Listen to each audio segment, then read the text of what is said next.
d'emprisonnement. Hein. En Belgique? Oui, en Belgique. C'est ça, emprisonnement. Oui. De 3 à 5 ans. Si, de 3 à 5 ans, exactement. Pour ceux qui l'ont pratiqué. Pour les parents et pour celui qui a incité les parents. Pas que les parents. Les parents peuvent être en prison, mais la personne qui aurait incité les parents aussi.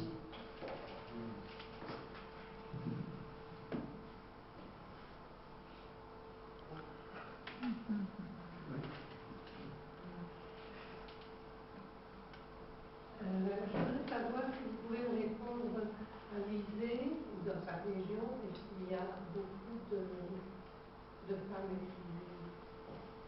Moi, je travaille à la Portugal à Visée et je n'ai pas l'occasion de rencontrer des femmes exilées, tant mieux d'ailleurs. Je ne sais pas si sur Visée il y a énormément de femmes.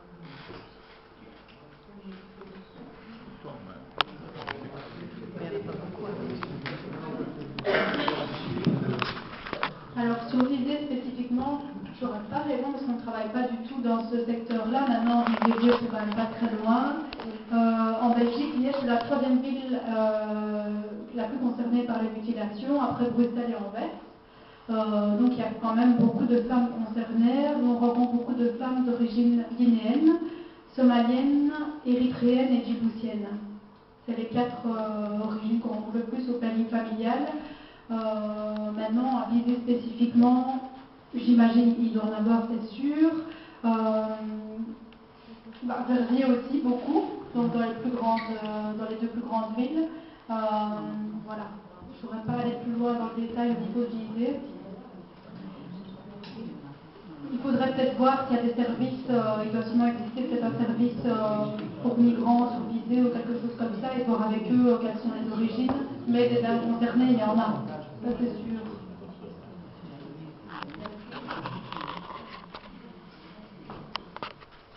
Il n'y en a pas beaucoup à Visée, hein. Ça se compte vraiment sur les doigts des mains, quoi. Oui, je pense que les Africaines ne sont pas de cette origine-là. C'est une question pour moi.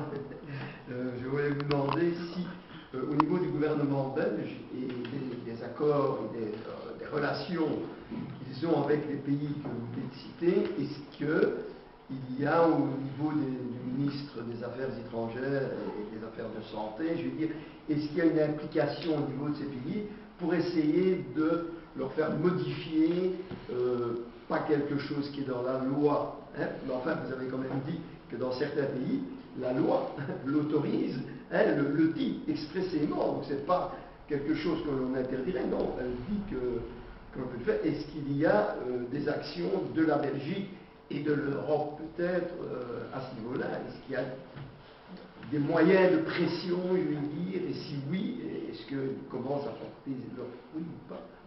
Voilà. Au niveau de la coopération, forcément. Oui. Donc tout se joue au niveau mais de la coopération. Quand on ne peut pas faire changer des lois ou quand on voit que le pays est rigide. Je pense qu'au niveau diplomatique, il y a une façon de présenter les choses pour que le pays, le gouvernement en place là-bas, place des lois, mais des fois, la loi vaut ce qu'elle vaut. Parce que dans des contrées éloignées, les gens vont continuer à être hors de la loi pour justement répondre à leur identité. Ça devient une histoire de présentation, de représentation identitaire. Je suis de cette ethnie, donc je dois être comme ça. Et que la loi soit là, oui. Et donc après, on devient hors la loi, limite, ça se passe entre eux, on va dire. C'est ça qui... C'est un peu vicieux aussi, cette histoire d'imposer. Il faut changer les mentalités, à mon avis, hein. Plutôt changer les mentalités et non pas passer par des lois ou des contrats bilatéraux ou des transactions diplomatiques, économiques, sociales, etc. Mais plutôt aller au fond, aller jusqu'au fin fond des brousses, on va dire, pour sensibiliser, pour aller à cette population qui est très éloignée, mais qui est encore ancrée dans leur mentalité, dans ces idées qui sont d'un autre monde. C'est mon point de vue. Mais d'autant plus qu'il y a aussi des pays qui édictent la loi, mais qui ne l'appliquent pas. parce que c'est une affaire, c'est la tradition, ben, on va laisser notre culture et c'est pas d'autres qui vont nous donner. Donc, ça, je dirais, la loi, ben, finalement, elle ne sert à rien, parce que si on les fait, voilà.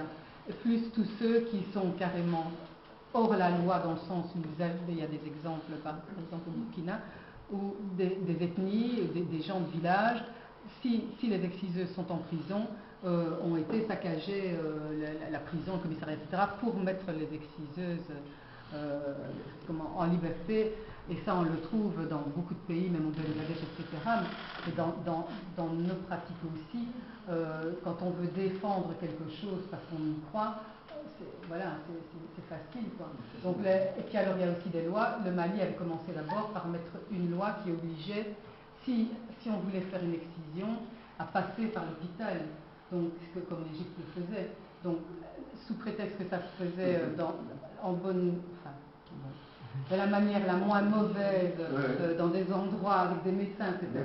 Ben, ça pouvait, bon, maintenant ils ont mis aussi la loi, mais c'était fou parce que moi j'ai des collègues donc, qui sont des bons Belges blancs, caucasiens, etc., qui allaient faire leur stage au Mali et qui ont pratiqué dans les hôpitaux parce que c'était comme ça. Donc, et je suis sûre, alors quand on leur dit, mais est-ce que tu te rends compte à quoi tu as participé? J'étais dans mon stage.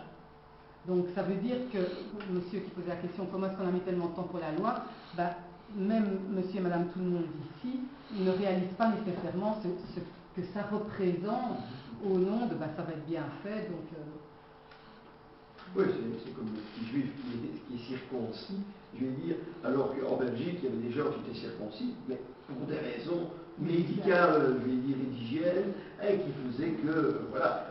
Tandis que là, on ne se pose pas de question, tout petit garçon, voilà. Mais oui, d'accord, je comprends. Là, ce n'est pas dans un souci, je veux dire, de plaisir, voilà, mais ça fait partie aussi d'une culture qui se base évidemment sur l'hygiène, mais qui est surtout pratiquée dans ce pays. Oui. En fait, ce que je voulais dire, c'est que moi, je pense que quand on est sur le terrain, moi je vais 2 fois par an au Burkina Faso et au Bénin, et je vais vraiment dans des petits villages, au fin fond de la brousse. À la limite, ils n'ont même pas la connaissance qu'il y a des lois. Oui, c'est ça. Parce qu'il n'y a personne qui va leur dire. Déjà, il ne faut pas avoir quelque chose de la coopération belge à ce niveau-là. Ils sont déjà pas capables de donner une voix de à un enfant, alors par les décisions, il ne faut pas arriver. C'est tellement loin de tout ce qu'on peut imaginer. Déjà, quand vous êtes au Burkina, quand vous êtes à Ouagadougou, à la capitale, et que vous faites 25 km, vous avez déjà l'impression de changer de pays. Donc, c'est vraiment des choses qui. Il n'y a pas de coopération par rapport à ça, quoi. Vraiment pas. Il y a vraiment une coopération. Quand vous sortez des grandes villes comme Ouaga ou comme Kaya, où là il y a quelques associations belges qui font quelque chose, si vous sortez de ces grandes villes-là, il n'y a personne. Il n'y a vraiment personne. Moi, il y a des villages où je vais où les enfants ont vraiment une blanche. Donc, c'est vraiment quelque chose. Je veux dire que la coopération, je veux dire qu'elle soit la main, n'est pas loin, quoi. Donc, il faut vraiment s'imaginer qu'on est parfois dans des petits villages comme ça, où les gens ne parlent pas le français, ou donc que leur culture, il y a parfois des gens qui ne sont jamais sortis de leur village. Ils sont dans leur village et ils ne connaissent pas, ils n'ont jamais vu la capitale. Donc, c'est vraiment, ils sont vraiment très très fermés sur eux. Et pour parler des exciseurs, on en discutait avec mon ami, on disait que ce qu'il faudrait, c'est qu'on puisse les inclure justement dans des processus contre l'excision. C'est-à-dire que sur les braconniers qui font la marchande. C'est un petit peu ça, parce que c'est vrai que ces dames, elles vivent de ça. Et donc, si on leur enlève entre guillemets leur métier, elles ne peuvent plus envoyer leurs enfants à l'école, elles ne peuvent plus leur donner à manger.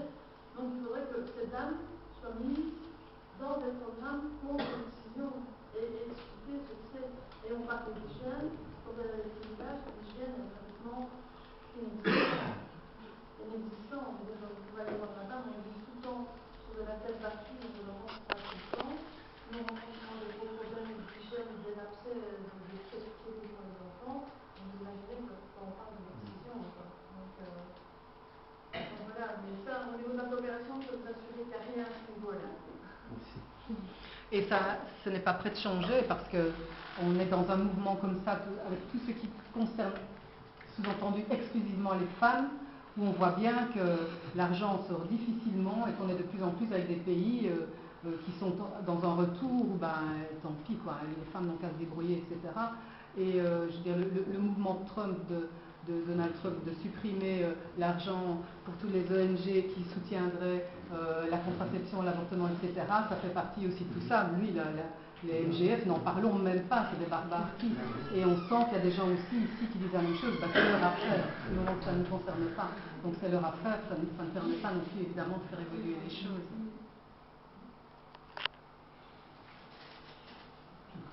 Vous avez dit tout à l'heure à plusieurs reprises que habituellement vous travaillez avec des multispécialités, que ce soit milieux sociaux, médicaux, etc.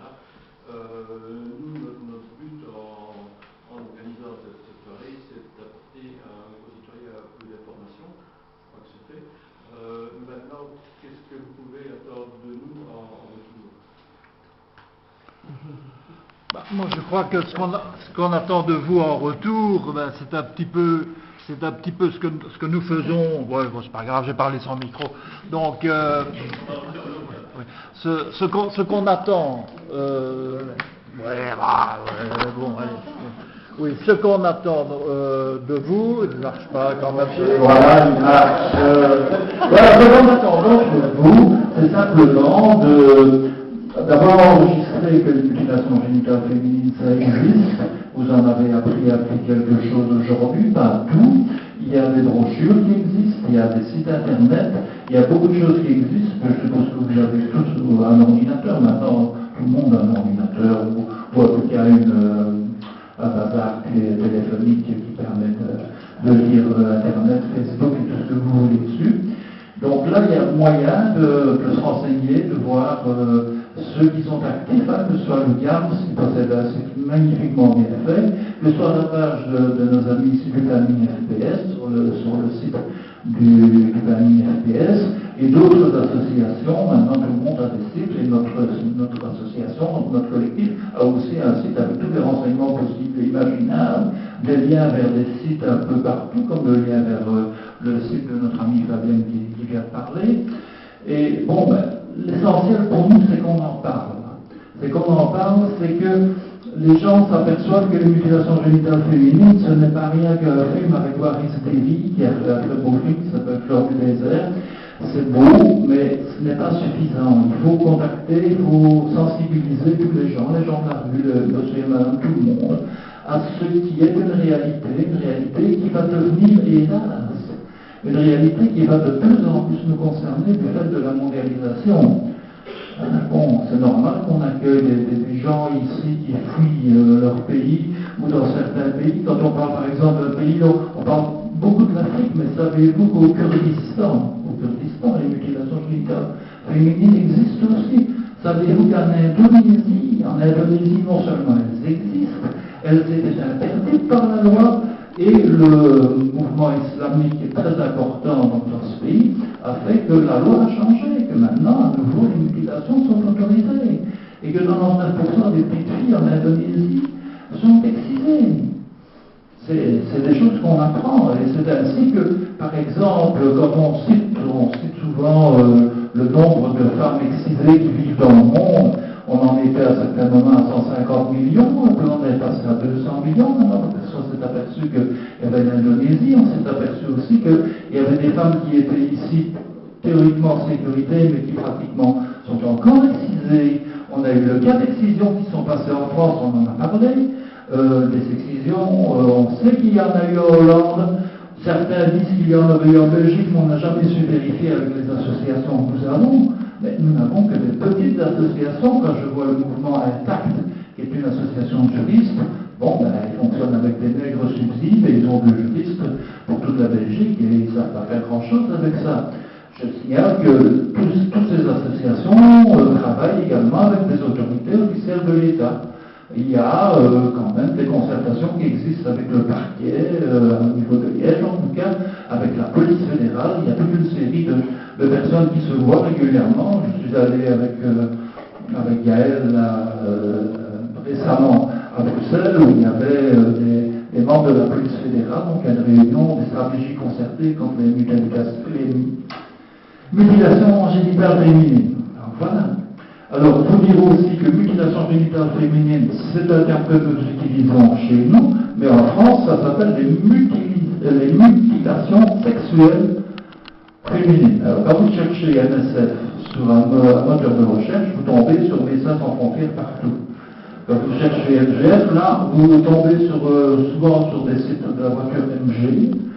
MGF, c'est aussi une société américaine, donc tout n'est pas correspondant à ce que nous appelons les mutilations génitales féminines ou les mutilations sexuelles féminines. Donc il faut s'y retrouver aussi sur Internet, de là l'importance d'aller sur des sites qui vous renseignent directement sur les associations qui font quelque chose. Et vous inscrire là-dedans éventuellement aussi. Moi je vous donne un rendez-vous, parce que je pense que parmi vous il y en aura comme certains qui iront le 1er mai à Liège. Le 1er mai à Liège, il y a chaque année le mouvement syndical, donc la FGTB organise un grand marché associatif et syndical. Et à cette occasion, une des associations que j'ai l'honneur de co-présider également, qui s'appelle l'Idjibouti, qui est une association d'amitié entre Liégeois et Djiboutiens. Cette association, il tient un stand, et chaque fois, fait partie de son stand d'associations proches. Et le CMGF, donc ça a invité éventuellement des associations qui nous sont proches à exposer leurs brochures, leurs documents et se donner rendez-vous là pour discuter avec les gens qui sont intéressés sur la problématique des mutilations génitales féminines. Ça, c'est un rendez-vous. Nous aurons certainement une activité aux alentours du 6 février de l'année prochaine, on ne sait pas encore quoi, de grande ampleur, puisque ce sera quand même depuis 10 ans que le collectif existe. En fait, le collectif a été créé le 17 octobre 2007, lors d'une réunion qui se tenait sous les auspices de l'association Djibouti. Et il est possible aussi que cette association-là organise quelque chose au mois d'octobre ou au mois de novembre. Ça, je ne sais pas pour vous le dire maintenant, mais on préviendra les amis ici de la Maison de la laïcité, avec qui nous sommes bien sûr en très bon contact.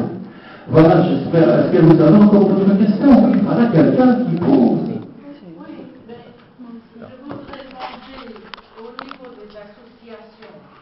Vous avez déjà pris la rue des hommes.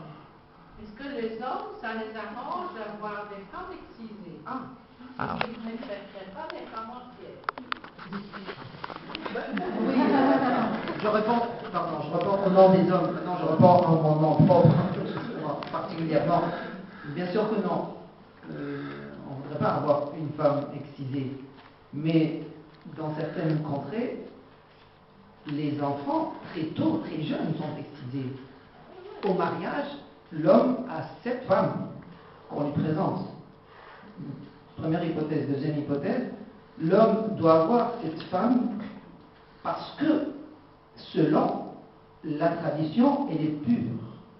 Vous voyez, il y a deux écoles, il y a deux visions des choses. Soit on lui présente à l'homme de cette manière, c'est comme ça, et on essaie de lui faire expliquer, de lui faire comprendre, qu'il n'a pas le choix, parce que dans certains villages, on marie l'homme aussi. On ne lui demande pas son avis. C'est pas lui qui choisit. Et autrement, il est déjà formaté dans sa tête que cette femme doit être pure, donc pour lui, exciser, ça veut dire pureté. Il faut juste aller. Comment? Mais oui, c'est surtout ça, parce que fatalement, les ethnies qui pratiquent, toutes les femmes, toutes les jeunes filles le sont. Donc il n'y a pas la possibilité de toute façon, lui, ni de connaître autre chose et de pouvoir choisir une autre femme, même si c'est le choix qu'on lui laisse ou c'est le choix de sa famille, etc.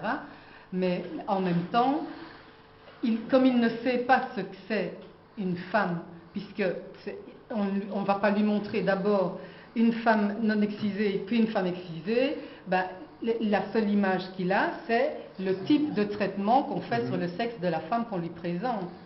Maintenant, il y a aussi des jeunes hommes qui sont partis du village, qui sont partis vers la ville, qui sont venus en Europe, qui se sont formés, qui ont rencontré d'autres femmes qui ne sont pas excisées. Retour au pays, on a une autre mentalité. Donc c'est pour ça que je disais tout à l'heure qu'il faut travailler beaucoup plus sur la mentalité que sur des lois ou sur un système de compréhension ou autre. Moi, je voulais ajouter, il y a d'autres choses aussi que tout le monde peut faire. Les premières choses, c'est très important. Tout le monde connaît des écoles, des enseignants, etc. C'est demander qu'on fasse des informations complètes dans les écoles, mais pas des informations sur les MGF. Ça fait peur aux enfants, etc. Ou bien ils n'écoutent pas, ou bien il n'y en a qu'une partie qui vont venir. Ça devrait vraiment faire partie de toute l'information sur la relation, sur l'amour, sur la relation sexuelle, sur le respect de l'autre, etc. Et ça, c'est des choses qui sont à portée de n'importe qui, d'aller solliciter, d'aller interpeller, tiens, est-ce que ça t'intéresserait, on pourrait mettre ça en place, etc. Je crois que c'est vraiment la première chose, parce que c'est en commençant avec les jeunes, non pas pour leur dire ce que tes parents veulent te faire c'est mal, ce qui est encore une pratique qui est trop souvent utilisée, parce que là fatalement ça va bloquer le jeune aussi, soit contre ses parents, soit il va vouloir respecter la tradition, se dire c'est eux, ils ne comprennent rien, mais c'est justement lui apprendre qu'il existe des tas de choses et que parmi toutes les choses qui existent, il y a la possibilité d'avoir réellement une vie propre, pure, fidèle, enfin tout ce qu'on veut, sans passer justement par ce type d'actes et de mutilation. Il ne faut pas que ça crée un repli identitaire, voilà, comme on l'a connu, hein, pour d'autres choses qui semblent plus futiles de lui dire par rapport à des problèmes, comme vous avez exposé. Mais les écoles, c'est important. Oui. Et simplement, moi je voudrais rajouter que c'est pour ça aussi qu'on a là nous aujourd'hui, c'est simplement savoir qu'il y a des services spécialisés qui existent dans la région liégeoise et que si un jour, dans un service ou même vous faites la rencontre d'une personne qui est concernée par la pratique et qui a un problème avec sa pratique, parce que parfois on rencontre des dames excisées qui n'ont pas du tout de souci avec ça et donc on ne peut pas surtout en créer.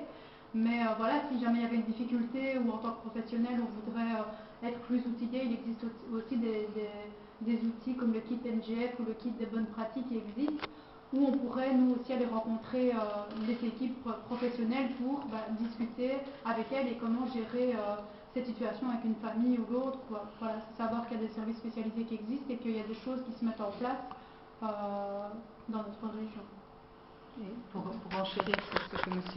disait tantôt avec la loi, donc moi je travaille à l'UNIF, je travaille en santé publique. J'étais le seul prof en santé publique qui parlait aux étudiants de ça, alors qu'on forme des étudiants qui vont à l'extérieur, qui font de la coopération, les ONG, aller faire des formations dans les pays, etc., à qui on donne un titre en prétendant qu'eux vont apprendre aux autres leur culture ou améliorer leur culture.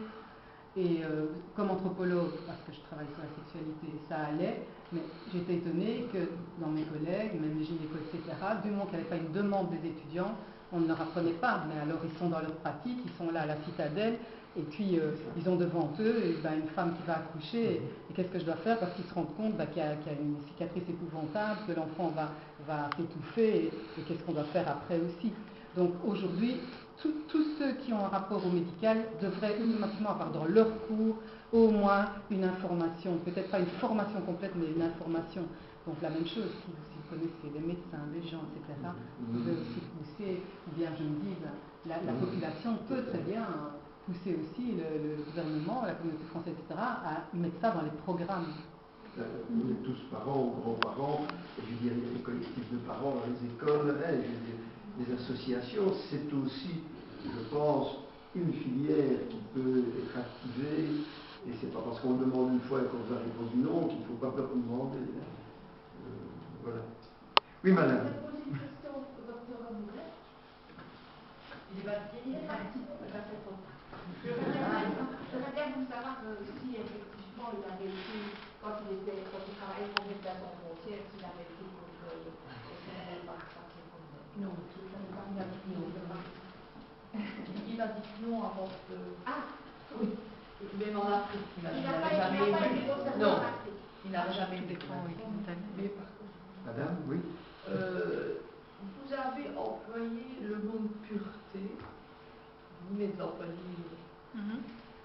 Et je voudrais bien savoir ce que anthropologiquement ça représente la recherche de cette pureté dans notre société. Chez nous, en Belgique. Par exemple. Et ailleurs aussi, parce que je suppose que c'est universel. Mais non, tout le monde y met ce qu'il veut. Tout le monde met derrière ce qu'il veut, c'est ça aussi.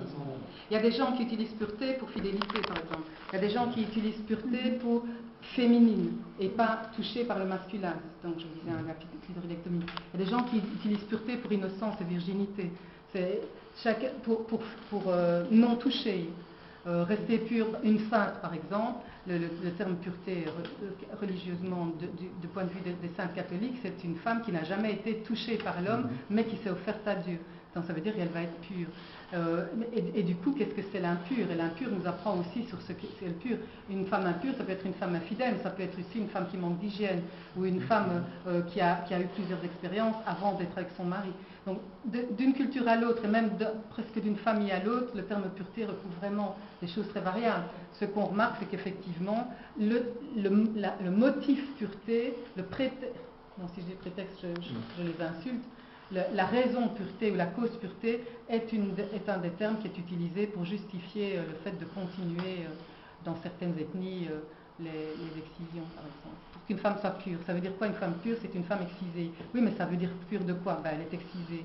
Point. Oui, parce que ici, chez nous, par souci de pureté, on peut très bien utiliser des filles, j'en connais, par éducation, uniquement par les mots. Ah oui, oui, oui. Ah, et ça, Psychologique, oui, oui. Oui, ça, le terme pureté, c'est comme communication, hein, c'est une valise. Oui, c'est bien que vous... Oui, merci. Y a-t-il encore d'autres questions? Ici? Non? Et vous avez-vous encore peut-être une information à donner? Je vais tout de suite vous dire que je vais demander aux personnes, surtout celles qui viennent peut-être pour la première fois et dont on n'a pas les coordonnées, parce que en remplissant ce petit document-ci, en donnant vos coordonnées, vous serez bien évidemment, il y aura un suivi sur tout ce que nous organisons à la Maison de Laïcité, mais spécialement pour aujourd'hui, on va prendre évidemment les différentes adresses, les sites dont on a évidemment parlé et que je suis certain ont pu retenir exactement ce qui est dit, surtout que des fois ça nous dirige vers autre chose avec le moteur de recherche. Donc là ce sera précis et évidemment Rachel se fera un plaisir de communiquer à tous ceux qui ont participé et qui se montrent intéressés par un suivi de cette soirée. Voilà, par ce biais-là, vous aurez les infos. Ça, c'est une première chose. Deuxième chose, nous n'organisons pas que des conférences, et la culture, c'est aussi, puisqu'on a parlé il y a un peu de culture aussi aujourd'hui, culture d'autres pays. Nous avons ici le marché artisanal du printemps. Nous l'avions organisé l'année passée. Nous comptions l'organiser tous les 2 ans, mais comme ce bâtiment va subir une grande rénovation, je pense que c'est bien ce bâtiment-ci, on a anticipé les choses, puisqu'au moment où on aurait dû le faire, le bâtiment est occupé par les travaux, par d'autres artisans. Donc on l'a un petit peu avancé d'un an, et donc il aura lieu bientôt, puisque c'est ce week-end-ci, voilà, les 18 et 19 mars. Donc ce sont des artisans de la région. L'année passée, je vous dis franchement, ça a eu un énorme succès, d'abord dans la qualité des travaux qui étaient exposés, mais dans le monde qui est venu. Donc je pense qu'il y en aura encore un peu plus, puisque le bouche à oreille en général, c'est le meilleur vecteur de diffusion. Les gens sont contents, ils ont apprécié, et ils reviennent, et ils en parlent. Donc ce sera ce week-end-ci. Donc voilà, je vais mettre peut-être à Rachel, et si vous voulez prendre... Il y a encore de la documentation ici que les associations ont apportée, et alors ici, je vous dis, ça c'est le sésame pour connaître tout de nous et tout de eux, et puisqu'on parlait d'eux, je vous demande encore de les applaudir une fois.